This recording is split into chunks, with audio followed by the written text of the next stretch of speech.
Have you stopped losing weight on your GLP-1 journey? We are going to talk about how to break a stall today on our third episode. Before we get started, I think that it is important to define what a stall is.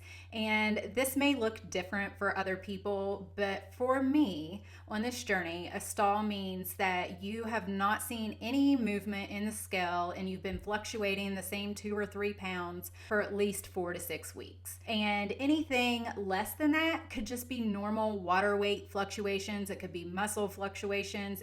There's so many things that could be. So if you just went 1 or 2 weeks and you didn't see any movement, I would not personally call that a stall in your journey. If you are 4 to 6 weeks in and you haven't seen movement, then let's talk about some of the things that we can do in order to maybe start seeing that scale moving again. And again, we don't want to put all of our emphasis on the scale, but we do understand that when you have a lot of weight to lose, within 4 to 6 weeks, you probably should see some of that movement on the scale as well. So here's where you guys are probably going to get some tough love Jasmine, and you're either going to like it or love it. But first, I want to say, are you being honest with yourself? I find that sometimes if I'm not seeing the scale move in the way that I want to see it move, or I'm not seeing progress the way that I think I should, I have to look and see if I'm calling myself out on my own bullshit. Am I really doing the things that it takes to see that movement or see that progress? And if I am, then we can move on to some of the things that maybe we can change up to make it better.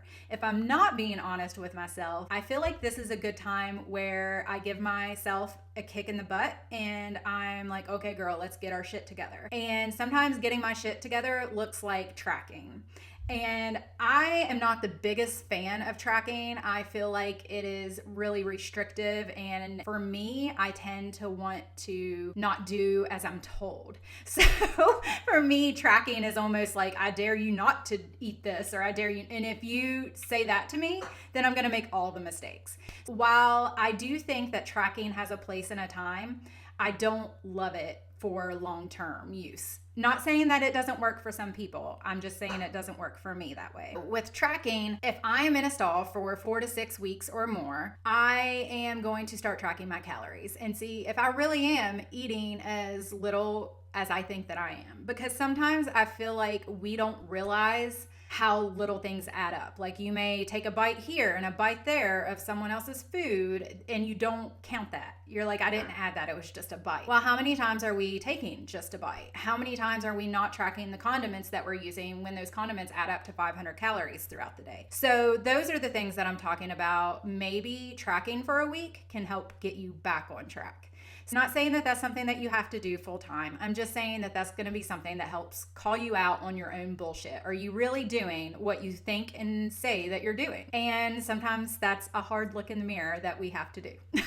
Let's say now that we did our tracking and we are kind of where we thought that we should be. Now is the time where you start switching things up. Maybe it's the food that you're eating. Maybe you're in the same routine and it's just not working. Maybe you're doing the same exercises and your body has gotten used to those exercises and it's not doing the same things for you anymore. Maybe you're eating the same foods over and over and your body has just kind of made that your set point. This is the time where you start switching things up. Maybe I need to be eating more protein and less carbohydrates. Maybe I am not eating enough carbohydrates to fuel my workouts the way that they need to be in order for me to have more intensity in those workouts. Another thing that you may want to look at is prioritizing protein. I know that we have talked about how important protein is on a GLP-1 journey, but it will help you feel full longer when you prioritize protein. It's going to give you that satiated feeling, and it's also going to support muscle mass, and supporting muscle mass actually helps with your metabolism. The more muscle you have, usually the more at-rest calories that your body is going to burn to basically maintain that muscle. So prioritizing protein is super important. Increase your water intake. Increasing your water intake is going to help you stay hydrated. It's going to help your digestive system keep flowing, which is going to help push some of that the waste and things out, and it can kickstart your progress again. Another thing that may help is watching high sodium and highly processed foods. Salt intake can make you retain water, and that can mask some of your weight loss on the scale. So that's something that you may start watching, is just your sodium intake and how much processed foods are you eating throughout the day that may be causing weight gain through water weight. Another thing that I don't think that we give enough credit to is our sleep. Are you getting adequate sleep? Are you getting quality sleep? Because your sleep actually impacts your hunger hormones. And sometimes just adjusting our sleep and ensuring that we are getting enough sleep can actually kickstart our entire progress all over again.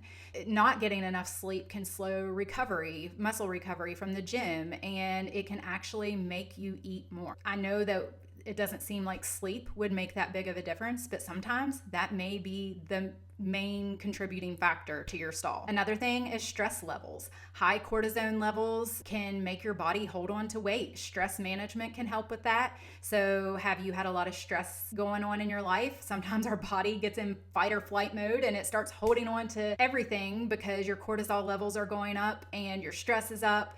And sometimes just managing the stress in our lives can help us kickstart our weight loss again. Now, if I were a betting person, this is the one that I bet most of you have been waiting for me to be like, okay, but what about titrating up on the medication?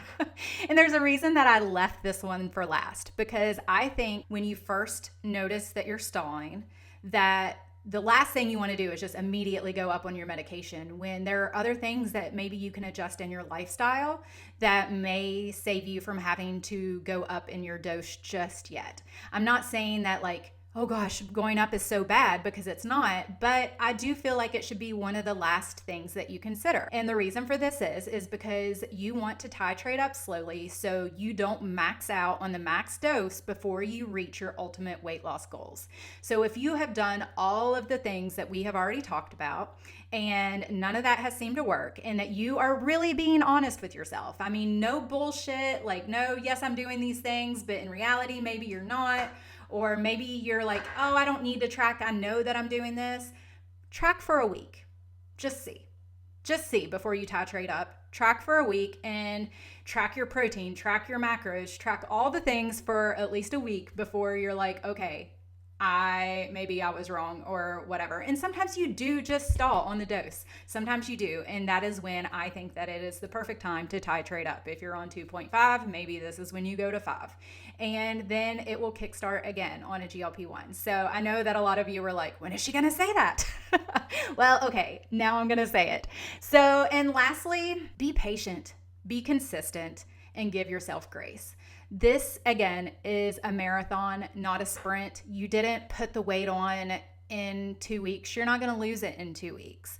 I would rather lose weight slowly and keep it off and make the lifestyle changes that I need to make while I'm losing the weight, and that weight stay off long term, than just lose the weight quick and everything go to hell once I hit my goal weight.